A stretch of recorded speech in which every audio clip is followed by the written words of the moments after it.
So if you want to change the world, start off by making your bed. If you make your bed every morning, you will have accomplished the first task of the day. It will give you a small sense of pride, and it will encourage you to do another task, and another, and another.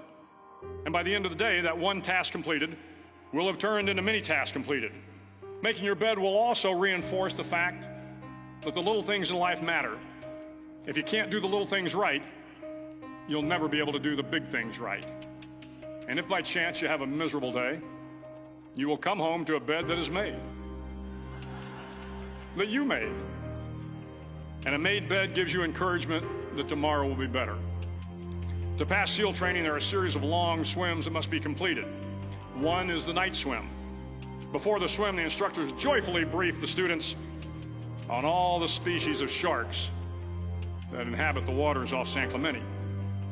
They assure you, however, that no student has ever been eaten by a shark, at least not that they can remember. But you are also taught that if a shark begins to circle your position, stand your ground. Do not swim away. Do not act afraid. And if the shark, hungry for a midnight snack, darts towards you, then summons up all your strength and punch him in the snout, and he will turn and swim away. There are a lot of sharks in the world. If you hope to complete the swim, you will have to deal with them. So if you want to change the world, don't back down from the sharks. Over a few weeks of difficult training, my SEAL class, which started with 150 men, was down to just 42. There were now 6 boat crews of 7 men each. I was in the boat with the tall guys, but the best boat crew we had was made up of the little guys, the Munchkin crew, we called them. No one was over 5'5". The Munchkin boat crew had 1 American Indian, 1 African American, 1 Polish American, 1 Greek American, 1 Italian American, and 2 tough kids from the Midwest. They out-paddled, outran, and outswam all the other boat crews. The big men in the other boat crews would always make good-natured fun of the tiny little flippers the Munchkins put on their tiny little feet prior to every swim. But somehow these little guys from every corner of the nation and the world always had the last laugh, swimming faster than everyone and reaching the shore long before the rest of us. SEAL training was a great equalizer. Nothing mattered but your will to succeed, not your color, not your ethnic background, not your education, not your social status. If you want to change the world, measure a person by the size of their heart, not by the size of their flippers. The 9th week of training is referred to as Hell Week. It is 6 days of no sleep, constant physical and mental harassment, and 1 special day at the Mud Flats.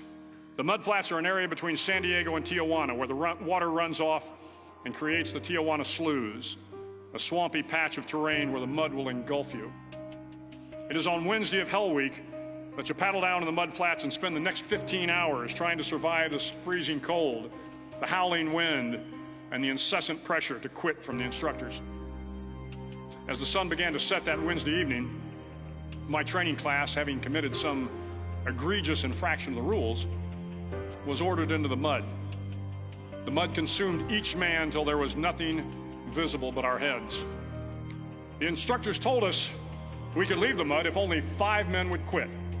Only 5 men, just 5 men, and we could get out of the oppressive cold. Looking around the mud flat, it was apparent that some students were about to give up.